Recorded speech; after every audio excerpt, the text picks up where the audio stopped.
Erstmal herzlich willkommen auf meinem Kanal Marios Channel.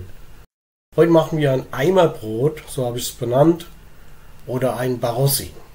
Dazu brauchen wir 325 Gramm kaltes Wasser, 475 Gramm Tipp 550er und 25 Gramm Roggenmehl.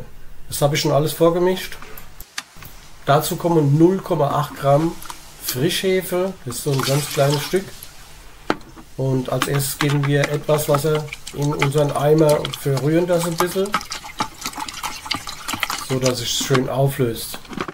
Danach geben wir unsere Mehlmischung hinzu. Das war dann 475 Gramm 550er Mehl und 25 Gramm Roggenmehl. Das habe ich schon vorher vermischt. Und das restliche Wasser. Also das variiert zwischen 325 Gramm und 330 Gramm, je nach euer Können. Wenn ihr es ein bisschen luftiger haben möchtet, macht 330 Gramm rein, ansonsten bleibt bei 325 Gramm. Das Ganze wird nur verrührt und dann ist es schon fertig. Wer möchte, kann das jetzt noch mal ein bisschen durchkneten, muss aber nicht sein, aber Salz dürft ihr nicht vergessen. Also auf 100 Gramm Mehl kommen meistens immer 2 Gramm Salz dran. Ich habe jetzt 500 Gramm Mehl insgesamt. Da gebe ich dann 12 Gramm dran. Also ich habe jetzt 2 Gramm mehr genommen, weil es einfach geschmacklich für mich besser ist. Könnt ihr aber machen wie ein Dachdecker. So, und jetzt kommen wir zur Stockache. Stockache, das heißt ruhen lassen. Sonst nichts. Braucht ihr keine Angst zu haben vor den Wörtern. Wir machen jetzt einen Deckel drauf und lassen das bei etwa 20 Grad 15 bis 18 Stunden ruhen, dann ist es meistens gut. Es soll so leichte Blase schlagen, aber auch nicht zu viel. Wenn es zu viel ist, dann bekommt er eventuell eine Übergabe bei dieser Temperatur. Das ist alles auch temperaturabhängig, ja. Also lasst es da mal 15 bis 18 Stunden bei 20 Grad. Es geht auch in der Küche, es könnt ihr auch im Keller stellen. So, also jetzt sind wir dann schon beim nächsten Tag. Ich benutze dann immer so ein bisschen Olivenöl für die Schüssel. Habe ich euch jetzt nicht gezeigt gehabt. Und auch ein bisschen Olivenöl für meine Arbeitsmatte. Das war jetzt ein bisschen viel. Könnt ihr ein bisschen weniger nehmen. Oder ihr nehmt Roggenmehl. Das geht natürlich auch.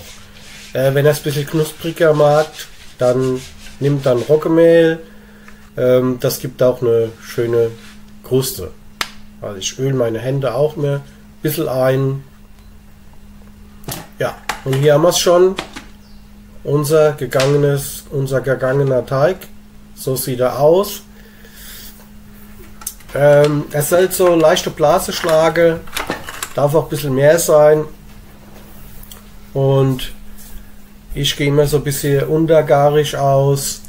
Da müsst ihr am besten gucken, wie er da am besten hinkommt.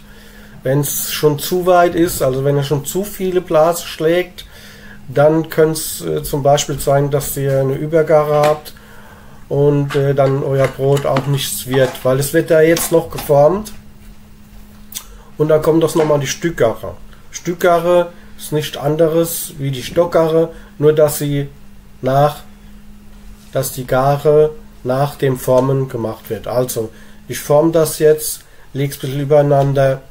Übrigens, wenn ihr möchtet, könnt ihr das auch während der Stockgache ein bisschen machen. Aber braucht ihr eigentlich nicht. Durch diese lange Gehzeit werdet ihr ein tolles Brot erhalten. Also ich forme das jetzt zum Leib, so wie ihr das seht. Und dann ziehe ich das ein bisschen über die Arbeitsmatte. Wenn das jetzt zu ölig ist oder zu viel Mehl drauf ist, dann funktioniert das nicht so. Verschließt es gut unten und holt euch ein Brotkörbchen und legt das in euren Brotkorb rein. Weil wie ihr seht, ich habe es jetzt noch mal ein bisschen gefaltet. Ich ziehe es jetzt noch mal über die Arbeitsfläche. Das solltet ihr machen. Wenn ihr das nicht macht, dann läuft euer Brot im Backofen auseinander. Das könnt ihr jetzt natürlich auch ohne Form, ohne alles backen. Das wird euch nicht weglaufen. Warum? Weil ich das stramm ziehe. Das Ziehen über die Arbeitsmatte zieht das Brot ja stramm und deswegen wird es euch auch nicht weglaufen. Vorausgesetzt, ihr habt die richtige Wassermenge. Ich habe es jetzt noch mal ein bisschen geformt weil ich möchte es so ein bisschen spitz haben, weil ich ja so ein Barossi-Brot backen möchte. Das ist so ein Barossi-Brot, das gibt es bei uns in der Region, das wird viel gekauft, ist sehr lecker, aber auch sehr, sehr teuer. Also für 3,90 Euro, da packe ich da mit meinen, bei mir kommt das auf 50 Cent, alles umgerechnet, Backofen und so weiter. Und meins schmeckt noch besser. So, dann hole ich mir Backpapier, mache auch ein bisschen Olivenöl drunter, gibt eine herrliche Kruste auch, aber wie gesagt nicht so viel von allem, weniger ist besser wie zu viel. Natürlich könnt ihr da auch Roggenmehl benutzen, an für sich eigentlich noch besser. Kommt immer drauf an, was für eine Kruste ihr haben möchtet. Es gibt auch natürlich, wenn ihr Roggenmehl nimmt, eine schöne Kruste und wie ihr das möchtet. Also ich habe es nicht ganz zu mehlig auch und ich habe es auch jetzt diesmal so probiert. Also nochmal ein bisschen anformen, beim Formen das Brot nicht zu fest drücke, ganz sachte behandeln.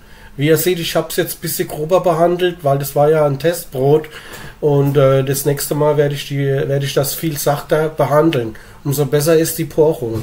Wenn ihr eine große Porung bevorzugt, wie ein Baby behandeln, und wenn ihr eben nicht, und dann ein bisschen fester behandeln.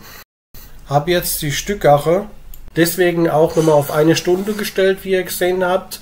Und nach einer halben Stunde tue ich mein Backofen vorheizen.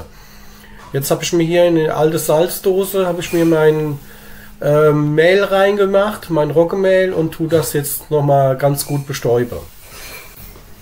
So, da könnt ihr dann einen Pinsel nehmen, könnt ein bisschen drüber fahren mit oder mit der Hand ein bisschen verreiben. Das geht auch. Oder einfach nur so lassen. So, wenn es soweit ist, nochmal ein bisschen anformen. Was jetzt dann sehr, sehr wichtig ist, wenn die Stunde Stückgare rum ist oder die Ruhezeit, dann sprüht ihr das Brot kräftig mit Wasser ein. Was noch wichtiger ist, der Einschnitt. Beim Baguette wäre das so 45 Grad schräg eingeschnitten, 3 längliche Schnitte, aber hier haben wir ja eigentlich ein normales Brot und dann tut ihr das längs einschneiden. Man kann es längs so durchziehen. Das sollte in einem Ruck passieren. Ich habe jetzt noch ein bisschen französisches, grobes, braunes Meersalz ist das. Es schmeckt wirklich sehr gut. Das habe ich noch ein bisschen drüber gemacht. Das könnt ihr ja zum Schluss noch sehen.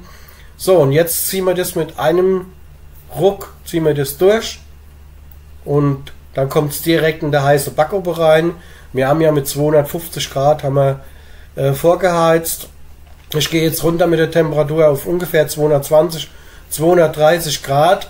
Wenn ihr möchtet, könnt ihr das noch anschwarten für 10 Minuten, Viertelstunde und dann bei 230 Grad ungefähr, 220 Grad mit Ober- und Unterhitze, zweite Backblechstufe durchbacke.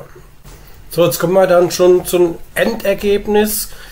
Normalerweise mache ich andere Brote, aber manchmal ist es einfach auch nicht so einfach und deswegen fange ich mal mit einfachen Brote an, dass ihr das dann auch nachmachen könnt. Allerdings habe ich noch viele Brote schon vorgepackt und es kommt dann noch was Anspruchsvolles. Also so sieht's aus. Das Schwarze ist jetzt vom Salz, das tut immer ein bisschen verbrennen, aber das hat jetzt im Brot nicht schlecht getan. Wie gesagt, ich mache da so ein bisschen Salzkruste dran und mir schmeckt das unheimlich gut. Und so ein bisschen Salz drauf, das ist einfach nur ein Gedicht. Schmeckt ganz klasse. Die Brote solltet ihr immer abkühlen lassen.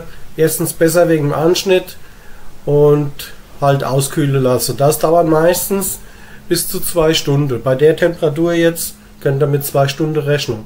Ich mache dann wieder so ein Handtuch drüber. Für mich das Beste, ich tue sogar meine Brote unterm Handtuch lagern. Die bleiben eine ganze Woche frisch. Wunderbar. Ich backe ja viel mit Sauerteig und dann das ist auch ganz gut für die Frische. So, schaut es euch nochmal an. Ist super geworden. Ich verspreche euch, probiert es aus. Es gibt ein Hammerbrot und es wird euch auch schmecken. Jetzt zum Grill oder so ist fantastisch. Dann ich sag mal wieder Abo da lassen und nichts verpassen. Und tschüss, bis zum nächsten Mal. Euer Marius. Tschüss.